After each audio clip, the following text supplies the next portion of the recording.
네, 여러분들 오늘은 우리 영상을 통해서 이제 보충을 하도록 하겠습니다.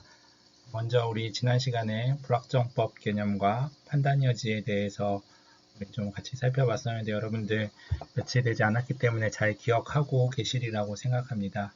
불확정법 개념과 판단 여지라는 부분은 통상 법문이라든지 법률에 있어서 구성 요건, 조건에 있어서 해당하는 부분이라고 여러분들 말씀을 드렸었어요. 우리가 이야기했던 것처럼 공공의 안녕, 공공복리 이런 부분들 굉장히 추상적이기 때문에 그런 부분들을 해석하는 데 있어서는 여러 가지 법학 방법, 해석 방법론들이 활용이 되기도 하고요. 또 그것을 해석하는 행정 주체의 여러 가지 가치관이나 이런 부분들이 포함될 수밖에 없습니다. 그래서 그 부분에서 행정 주체에게 판단 여지라는 부분이 있다라고 말씀을 드렸고요. 학자들은 이 판단 여지에 대해서 의문의 여지 없이 다 인정하고 있지만 우리 판례는 이 판단 여지의 문제를 재량의 문제로 생각해서 판단하고 있다라는 점도 말씀을 드렸었습니다. 그리고 이제 지난 시간 후반부에 기속행위와 재량행위에 대해서 간략하게 말씀을 드렸었는데요. 기속행위와 재량행위의 가장 큰 차이는 우리가 그 단어에서 알 수 있는 것처럼 행정청에게 선택권이 있느냐 없느냐라고 말씀을 드렸었습니다. 어떤 요건 부분이 충족이 되고 요건 부분에 대한 해석이 끝났을 때 반드시 어떻게 의무적으로 해야 되는 것은 기속행위라고 한다면 재량행위의 경우에는 여러 가지 선택의 옵션들이 행정 주체에게 주어질 수 있다라고 말씀을 드렸었습니다. 그래서 이런 행정 재량이라는 부분은 한때 법치국가 원리에 반하는 거 아니냐라는 문제들도 제기됐었지만 오늘날 이 행정 재량은 필수 불가결의 문제인 것 같고요. 이제 이 재량을 어떻게 행사하는지 이 부분 그리고 재량을 어떻게 통제하고 적법하게 행사하도록 할 것인지에 대한 부분이 더 핵심적인 부분이라고 생각하시면 될 것 같습니다. 이 정도 인식을 토대로 오늘은 이제 기속행위와 재량행위를 조금 더 상세하게 살펴볼 생각입니다. 아까 말씀드렸던 것처럼 가장 큰 차이점은 행정의 자유 여지가 존재하느냐 하지 않느냐라는 부분이에요. 그래서 그렇다고 그러면은 이렇게 기속행위와 재량행위를 굳이 구별해야 되느냐, 구별할 필요성이 무엇이냐, 그리고 구별해야 한다면 어떠한 구별 기준을 갖고 양자를 구별하는지를 좀 살펴보도록 하겠습니다. 통상적으로 많은 문헌들에서 제시되고 있는 기속행위와 재량행위를 구별해야 될 필요가 있다라고 하는 것은 행정쟁송에 대한 부분과 부관, 우리가 이제 나중에 살펴볼 건데 부관이라는 부분, 부관을 행정행위에 붙일 수 있느냐 없느냐라는 부분에서 많은 부분에서 논의가 됐었습니다.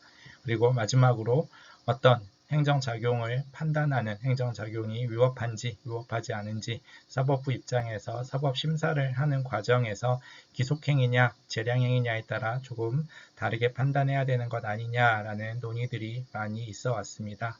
먼저 행정쟁송에 대한 부분들을 살펴보면요. 기속행위 같은 경우에는 어떤 요건이 충족이 되면은 행정주체가 해야 되는 옵션이 존재하지 않는다라고 했죠. 그러니까는 법문에 나와 있는 것처럼 처분을 해야 돼요. 그렇기 때문에 그렇게 처분했느냐 안 했느냐, 그러니까 적법하냐 위법하냐의 문제가 대두가 됩니다. 근데 이에 비해서 재량행위 같은 경우에는 요건을 충족했더라도 효과에서 여러 가지 선택이 존재하기 때문에 경우에 따라서는 위법한 재량행위일 수도 있지만 적법한 재량행위인데 그 상대방인 개인이나 시민 입장에서는 부당하다라고 느낄 수도 있어요. 문제가 위법한 것은 아니에요. 이 행정청이 행한 재량 작용이 위법한 것은 아닌데 여러 가지 옵션 중에서 A라는 옵션을 선택한 거는 좀 부당해 보여. 좀 적절하지 않은 것 같아. 왜냐하면 B가 더 적절한 것 같거든. 이렇게 생각할 수 있거든요. 그런 경우에 과연 어떻게 이 행정청의 행위를 다툴 수 있겠느냐라는 부분입니다. 그래서 통상 행정쟁송에는 우리가 이제 다음 학기에 살펴볼 것처럼 행정심판과 행정소송이 있는데요. 행정소송은 어떤 행정작용의 위법성만을 다투게 됩니다. 그렇지만 행정심판 같은 경우에는 적법하냐 위법하냐 뿐만이 아니라요. 부당한지 부당하지 않은지에 대한 부분들까지도 판단을 할 수가 있게 됩니다. 그렇기 때문에 재량행위 같은 경우에는 행정심판에서도 일정 부분 다룰 수 있는 여지가 존재한다라고 생각하시면 좋을 것 같습니다. 그리고 이제 부관이 붙을 수 있느냐 없느냐가 또 문제가 된다라고 했죠. 부관이라고 하면 우리가 행정법의 일반 원칙에서 부당결부금지 원칙 하면서 잠깐 이야기를 했었는데요. 이제 한 2주, 한 3주 정도 뒤쯤에 우리가 더 자세히 살펴보겠지만 행정주체가 행정작용을 하면서 그냥 깔끔하게 어떤 행정작용을 하는 게 아니라 자꾸 뭘 붙이는 거예요. 내가 이거 허가해 줄 테니까는 대신에 뭐 해? 언제 기간을 줄 테니까 그 기간 안에 뭘 해야 돼? 그래야지만 적법하게 행정작용을 내릴 거야 라는 부분입니다. 그래서 이런 기속행위, 재량행위에 부관을 붙일 수 있느냐 없느냐 라는 부분에서 이제 과거에 전통적으로 기속행위에는 부관을 붙일 수 없다. 그리고 재량행위에는 행정주체가 부관을 붙일 수 있다라고 많이들 이야기를 했었습니다. 근데 이제 나중에 부관에서 다시 말씀드리겠지만 이 부분에 있어서도 최근에는 많은 비판의 여지들이 존재하고 있고요. 기속행위라고 해서 부관을 무조건 못 붙이는 게 아니다 라는 이야기들이 존재하고 있습니다. 하지만 전통적으로 기속행위와 재량행위를 구별해야 될 필요가 있다라고 논의할 때 부관을 붙일 수 있는지 없는지 여부에 대한 부분이 논의가 됐다라는 점 여러분들께서는 기억해 두시면 좋을 것 같습니다. 그리고 또 하나 마지막으로 이제 사법심사. 아무래도 어떤 행정작용이 위법하다라고 다투게 될 때 기속행위냐 그 행위가 아니면 재량행위냐에 따라서 사법부의 사법심사 정도가 조금은 다를 수 있다라는 관점에서 기속행위와 재량행위가 기속행위와 재량행위를 구별할 필요가 있다라고 전통적으로 논의가 되어 왔습니다. 그래서 기속행위에 비해서 상대적으로 재량행위에는 사법심사가 제한적 혹은 배제된다라는 견해. 왜냐하면 행정주체에게 여러 재량, 다양한 재량이 있기 때문에 그 행정주체의 그 재량을 최대한 존중하는 거죠. 사법부 입장에서도. 그렇기 때문에 무조건 어떤 조건, 요건에 충족해서 어떤 결정을 내렸을 때 최대한 행정주체의 결정을 인정해주자라는 측면에서 사법심사가 배제된다라는 견해가 과거에 줄을 이뤘습니다. 근데 이에 대해서도 최근에는 여러 가지 비판적, 회의적인 견해들이 존재하고 있고요. 재량행위도 사법심사가 폭넓게 가능하다라는 게 최근에는 더 많은 학자들의 지지를 받고 있는 것 같습니다. 하지만 전통적으로 이 사법심사 측면에 있어서도 기속행위와 재량행위를 구별할 필요가 존재한다라고 봤던 것이 일반적이다라고 여러분들께서는 기억을 해두시면 좋을 것 같습니다. 그래서 그 뒷페이지에 관련한 판례들 몇 가지들을 제가 정리를 해놨는데요. 여러분들 한번 이 판례는 직접 눈으로 읽어보시길 바랍니다. 재량행위와 기속행위를 구별할 필요가 어떤 부분에서 있는지에 대해서 이야기를 하고 있는 판례이기 때문에 한번 보시면 쉽게 이해하실 수 있을 거라고 생각이 듭니다. 그러면 이렇게 기속행위와 재량행위를 구분해야 할 필요성이 있다, 구별해야 될 필요성이 있다라는 것에 공감을 한다면 그러면은 뭘 기준 삼아서 양자를 구별할 것인가에 대한 부분들도 과거부터 많이 행정법 학자들 사이에서 논의가 진행이 됐었습니다. 우리가 제가 여러 번 말씀드렸던 것처럼 우리의 행정법이라는 것이 일본을 통해서 그리고 일본은 독일을 통해서 들어오다 보니까는 독일 학자들이 논의했던 내용들이 아무래도 여전히 많은 학설의 줄을 이루고 있는데요.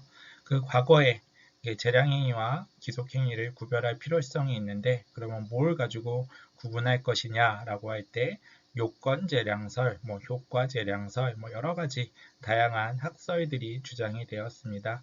근데 이런 거는 현재에는 별로 그렇게 크게 의미를 갖고 있지는 않는 것 같아요. 그렇기 때문에 여러분들께서는 그 하나하나 요건재량설은 뭐고 효과재량설은 뭐고 기속재량과 자유재량이 뭔지에 대해서는 그렇게 깊이 있게 이해해 두시지는 않아도 좋을 것 같고요. 다만 최근에 기속행위와 재량행위를 구별하는 기준으로는 문헌 기준설과 성질설로 어느 정도 정리가 되어져 있는 상태입니다. 말 그대로 문헌 기준설은 문헌에 따라서 법문에 어떻게 규정되어 있는지, 우리가 지난번에 도로교통법 93조 뿐만 아니라 그 앞에 있는 예문들에서도 살펴봤던 것처럼 법문에 뭐뭐뭐뭐 한다면 뭐뭐뭐뭐 해야 한다, 이런 식으로 되어 있다면 통상 기속행위로 볼 확률이 높은 거고요. 뭐뭐뭐뭐 한다면 행정청은 뭐뭐뭐뭐 할 수 있다, 뭐 이런 식으로 되어 있다면 아무래도 재량행위에 가깝다라고 여러분들은 느끼실 수 있을 것입니다. 그래서 이런 문헌을 토대로 판단해야 된다라는 문헌 기준설, 그리고 그 처분의 성질에 따라서 해야 된다라는 성질설들이 최근에는 많이 논의가 되고 있습니다. 그래서 판례는 기본적으로 당의 처분의 근거가 된 규정의 형식이나 체제 또는 문헌에 따라 개별적으로 판단해야 한다는 기본 문헌 기준설을 취하고도 있으면서요. 또 경우에 따라서 성질설의 입장 또한 이야기를 하고 있습니다. 그래서 밑에 한번 판례 한번 보시겠어요? 어느 행정행위가 기속행위인지 재량행위인지는 당의 처분의 근거가 되는 규정의 제재, 형식과 그 문헌, 당의 행위가 속하는 행정 분야의 주된 목적과 특성, 그리고 당의 행위 자체의 개별적 성질과 유형 등을 모두 고려하여 개별적으로 판단하여야 한다라고 이야기를 하고 있습니다. 이거 지금 우리 판례에서 나와 있는 것도 결국에는 보면은 기본적으로는 문헌 기준설을 취하면서도 그 밑에 있는 판례는 또 여러 가지 성질들도 고려할 필요가 있다라는 이야기들도 하고 있거든요. 그렇기 때문에 여러분들께서는 과거에 전통적으로 요건재량설, 효과재량설, 기속재량, 자유재량 여러 가지 논의들이 존재했지만 최근에는 문헌기준설과 성질설이라는 두 가지 잣대를 가지고 어떤 행위나 어떤 작용이 기속행위인지 재량행위인지를 구분한다라고 정리해 두시면 좋을 것 같습니다. 네, 근데 뒤에 있는 거는 이제 이 성질설로 하는 성질설을 주장하는 견해들에 대해서 비판적인 견해들이 있어서 제가 조금 정리를 해봤어요. 어떤 대상 행정작용, 행정행위의 성질을 기준으로 판단하는 판례의 논증이라는 것은 법치국가 원리 차원에서 문제가 있다.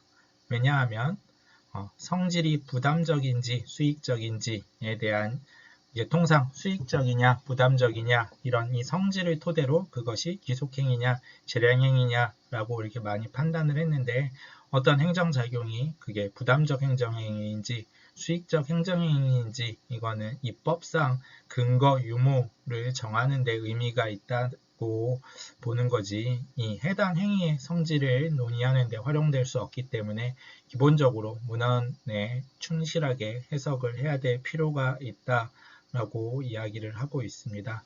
근데 여러분들께서도 여러 가지 법률들을 실제적으로 찾아보시고 확인해 보시면 아까 제가 말씀드렸던 것처럼 어떤 경우에는 어떤 것을 할 수 있다, 해야 한다 이런 식으로 규정하고 있지 않는 경우들도 요새 많이 나타나고 있어요. 지금 그래서 여기 강의안에 보면 통상 현행법 규정들이 뭐뭐뭐뭐를 하고자 하는 자는 무슨 허가를 얻어야 한다.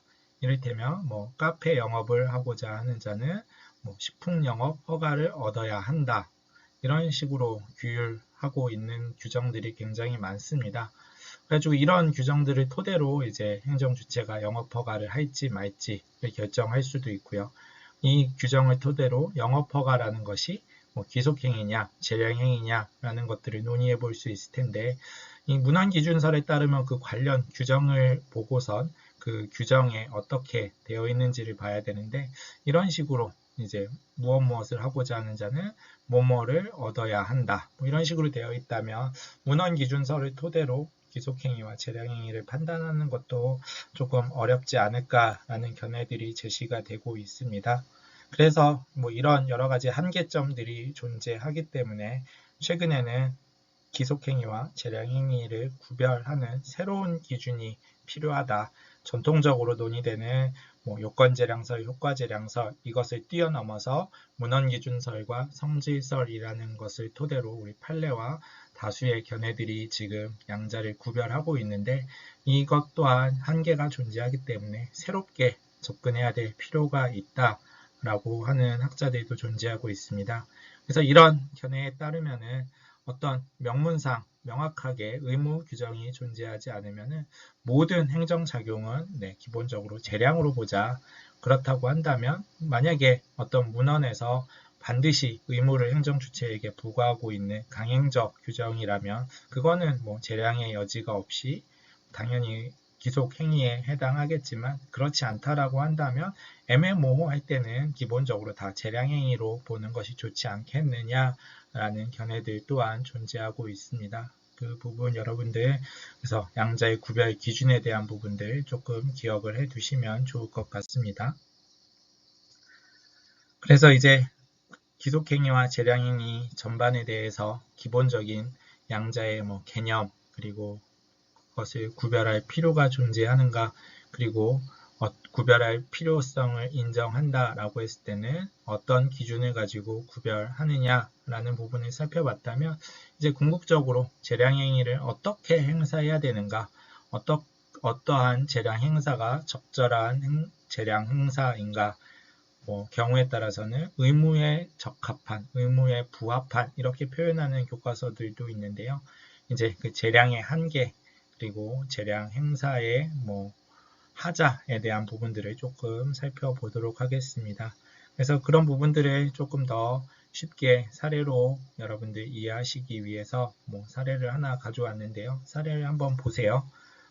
출입국관리법령은 5천만 원 이상의 국세, 관세 또는 지방세를 정당한 사유 없이 그 납부기한까지 내지 아니한 사람에 대하여는 기간을 정하여 출국을 금지할 수 있다고 규정하고 있다.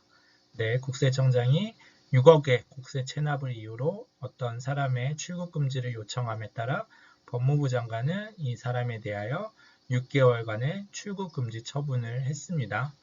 네, 국세징수법에 따르면 출국 금지 요청 대상자는 체납 처분을 회피할 우려가 있다고 인정된 자이어야 되는데 이제 이 A라는 사람은 회피할 목적으로 재산을 은닉할 혐의를 받거나 국외에서 재산이 발견되거나 국외로 자금을 송금할 사실도 없음에도 불구하고 너무 과도하게 재량을 해석하고 재량권을 행사해서 자기에게 이런 출국금지 처분을 했다.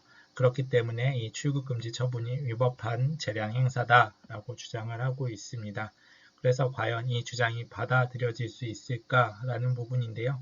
결국에 여기서 핵심적인 쟁점이 되는 것은 과연 행정청이 지금 이 규정을 해석하고 자신의 재량을 행사하는 데 있어서 적법하게 재량을 행사한 것인가, 재량을 잘못 남용한 것이 아닌가에 대한 부분입니다. 그래서 그 내용들을 이제 우리가 살펴볼 건데요. 뒤에 그 관련한 판례 해설들도 같이 가져왔기 때문에 앞에 있는 사례에 대한 풀이예요. 풀이기 때문에 여러분들께서 이 사례는 어떤 식으로 우리 법원이 접근해서 어떻게 해결해 갔는지를 한번 직접 해설을 보면서 확인해 보시면 좋을 것 같고요. 저희는 재량 행사의 원칙 그리고 재량 행사를 어떠한 과정을 통해서 재량을 행사해야 되는가에 대한 점에 좀 더 집중해서 살펴보도록 하겠습니다. 앞에서 이야기했던 것처럼 최근에 모든 행정작용은 거의 다수가 행정 재량이라고 할 만큼 재량이 굉장히 많습니다. 그렇다고 하면 행정주체에게 재량이 부여되는 것을 부인할 수 없다라고 한다면은 어떤 형식으로 어떻게 그 재량을 행사하는 것이 적법한 재량 행사인 것인가 그리고 행정청이 행사한 그 재량을 사법부 혹은 입법부 혹은 국민들은 어떻게 통제를 할 것인가 무한정 할 수는 없을 거 아니에요. 무한정 재량을 행사할 수는 없기 때문에 어떠한 형태로 그 부분들을 통제할 것인가에 대한 부분들이 중요하게 대두가 되고 있습니다. 그래서 먼저 이 재량을 어떻게 행사하는 것이 올바를 것인가에 대한 부분들을 조금 살펴볼 필요가 있습니다.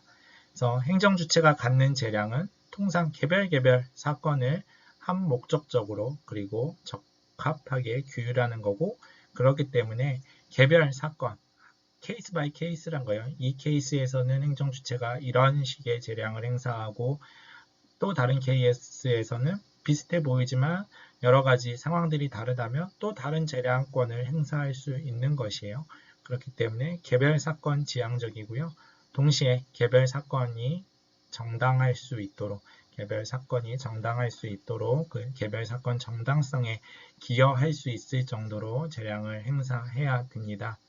그래서 지금 현재 우리 실정법상으로 재량을 어떻게 행사해야 된다, 재량 행사에 대한 원칙들을 몇 가지 기준을 우리 실정법은 규정하고 있는데요.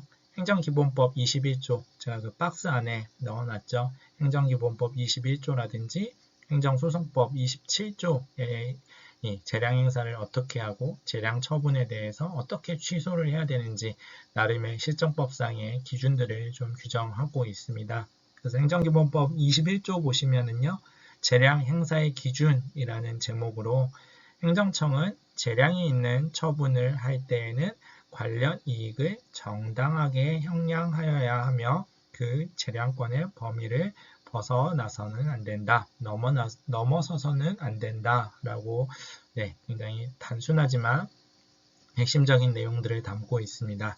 그리고 행정소송법 27조 같은 경우에 행정청의 재량에 속하는 처분이라도 재량권의 한계를 넘거나 그 남용이 있는 때에는 법원은 이를 취소할 수 있다라고 규정함으로써 이 재량 행위에 대해서도 사법부의 통제가 가능하도록 행정청이 무한대로 재량을 마음껏 행사하는 것은 아니다라는 것을 우리 실정법상으로 또 규정을 하고 있습니다.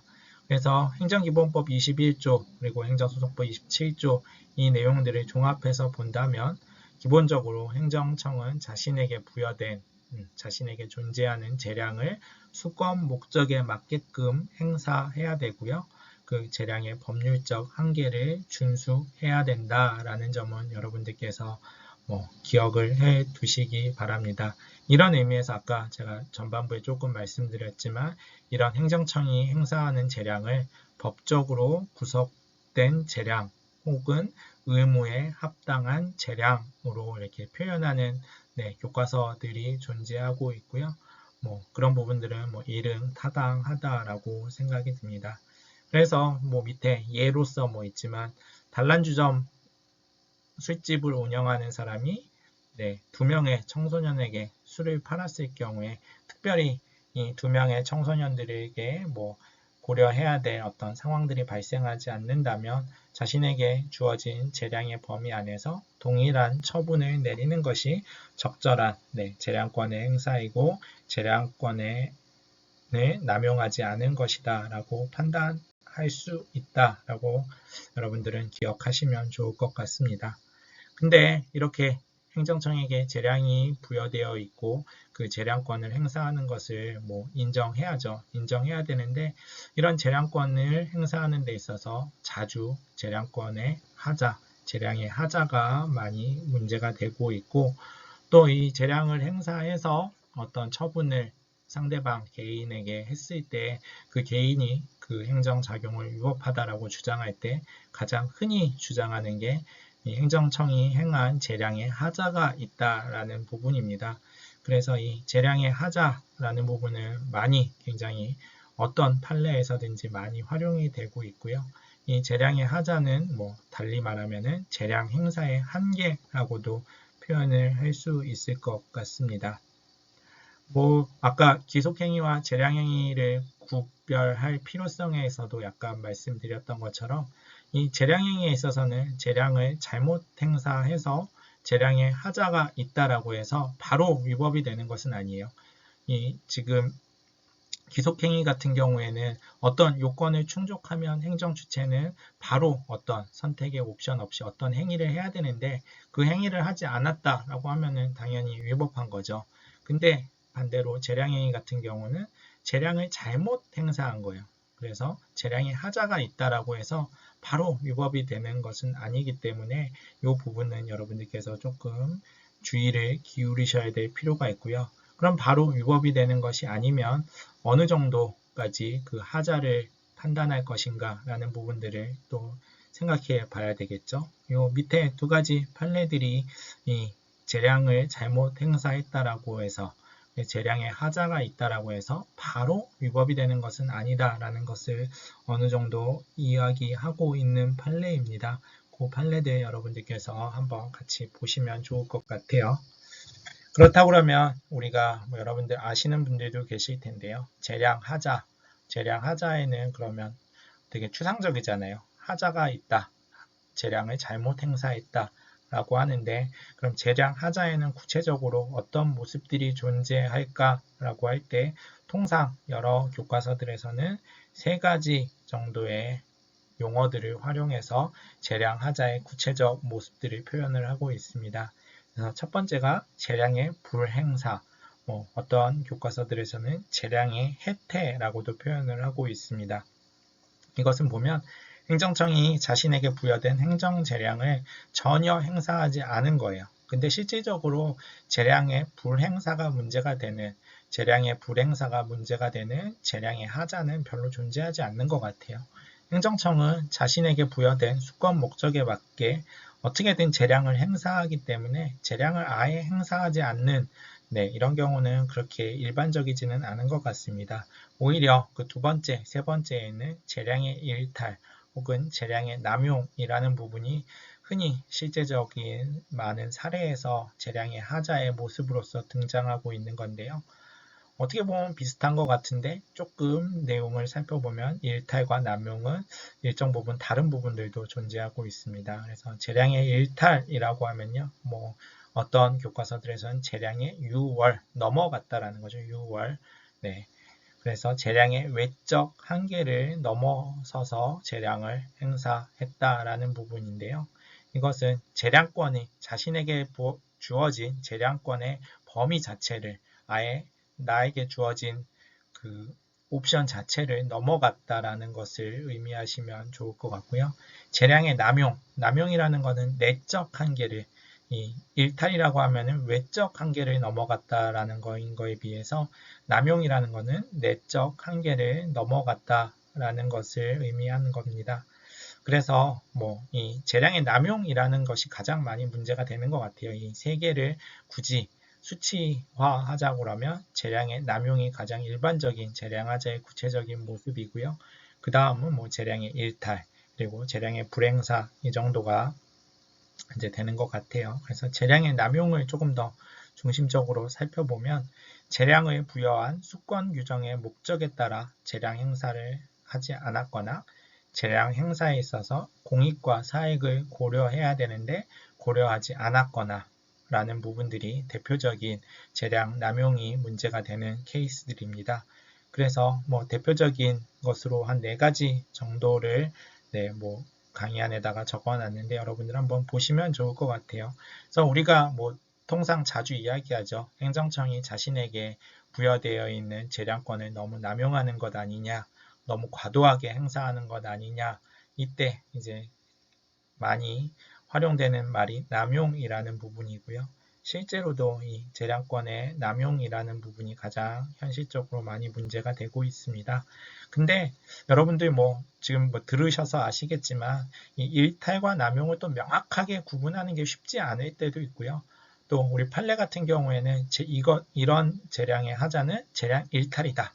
이런 하자는 재량의 남용이다. 딱 이렇게 구분지어서 이야기하고 있지 않고요. 그냥 재량의 일탈, 남용 이것을 그냥 같이 약간 활용해서 사용하고 있습니다. 그렇기 때문에 여러분들께서는 이 재량의 일탈과 남용이 그냥 같이 쌍으로 항상 묶여 다닌다 정도 기억해 두시면 될 것 같고요. 다만 일탈과 남용이 어떤 부분에서 차이가 나는지 정도를 기억을 해 두시면 될 것 같습니다. 그래서 재량이 남용되고 있다라는 그런 문제들이 많이 제기가 되고 있어요. 그래서 수많은 판례들이 존재합니다. 여러분들 제가 여기다가는 판례를 다 담지는 못했지만 재량 남용 관련해서 실제적으로 근래에 이제 판시됐던 2020 판결이죠. 이 판결 이제 적어놨으니까는 여러분들 한번 보시고요. 뭐 이제 앞으로 뭐 행정법 판례들 이렇게 보시다 보면은 이 뭐 쭉 길게 하면서도 이러한 행정작용은 뭐 재량의 일탈, 남용, 뭐 재량권을 적절하게 행사하지 않은 점, 뭐 공익과 사익을 적절하게 형량하지 않았기 때문에 문제가 된다. 이런 식으로 표현되어 있는 것들 많이 보실 수 있을 겁니다. 그렇기 때문에 여러분들 이 재량의 일탈, 남용에 대한 부분들은 잘 기억을 해 두시면 좋을 것 같고요. 그리고 이 부분은 제가 뭐 간략하게 적어놨는데 뭐 이거는 그렇게 크게 의미가 있는 부분은 아닌 것 같아요. 그렇지만 그냥 재량을 행사하는 데 있어서 재량이 축소되는 경우들도 존재한다. 이것을 재량의 축소 혹은 재량의 영으로의 수축이라는 표현을 쓰고 있는데요. 뭐 그렇게 길게 논의할 필요는 없지만 여러 가지 교과서들에서 재량의 축소나 재량의 영으로의 수축이라는 논의들이 활용되고 있다는 점 알려드리기 위해서 간략하게 좀 정리를 해봤습니다. 특히 이 행정청이 자신에게 재량이 부여되어 있는데 그 재량을 행사할 수 없다는 점 아니면 재량이 축소되어 있다는 점 특히 재량이 0으로의 수축이라는 것은 거의 기속행위와 같다는 거죠. 재량이 있기는 있는데 거의 0으로 수축되어 있다, 축소되어 있다라는 거기 때문에 뭐 기속행위와 구분은 되지만 거의 기속행위와 유사한 성격을 띠고 있는 겁니다.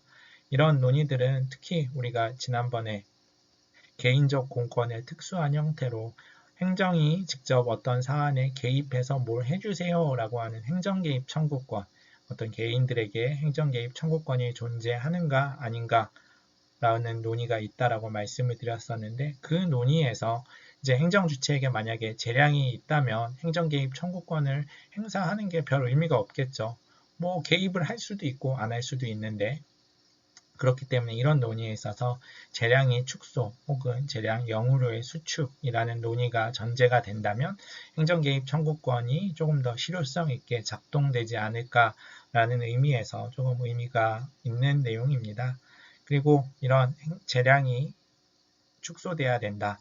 뭐 경우에 따라서는 0으로 수축되어야 된다라는 것은 특별히 어떤 경우에 이런 논의들이 활용되고 있는지 한 3가지 정도를 여기다가 적어놨어요. 뭐 사람의 생명, 신체 및 재산에 중대하고 급박한 위험이 존재하고 그리고 그러한 위험이 행정권의 발동에 의해 제거될 수 있는 것으로 판단되고 피해자 개인의 노력으로는 권익 침해의 방지가 충분히 이루어질 수 없다고 인정되는 경우에 재량 축소의 논의가 좀 의미 있고 활용될 여지가 있다라고 많이 교과서들에서 언급이 되고 있습니다. 네, 그래서 우리 지금까지 불확정법 개념과 판단 여지, 기속과 재량 한 주에 걸쳐서 살펴봤는데요. 뭐 말씀드렸던 것처럼 이 해당 내용들은 뭐 행정행위 파트에서 대부분의 교과서들은 다루고 있는데 행정행위에서 그냥 무의식적으로 이런 내용들을 뭐 설명하기보다는 행정행위 내용 들어가기 전에 살펴보는 게 좋을 것 같아서 먼저 떼어서 살펴봤습니다. 그래서 여러분들께서는 불확정법 개념과 판단 여지는 통상 요건 부분에서 쌍으로 이제 묶여 다니는 거다.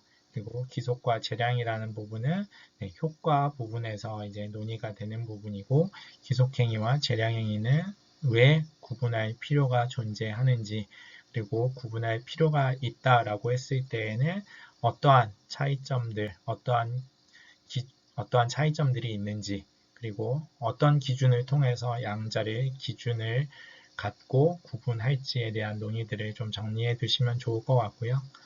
궁극적으로는 기속행위보다는 재량행위가 더 많이 실제로도 많고 더 중요하게 법적인 행정법적인 이슈가 되는 경우들이 많습니다.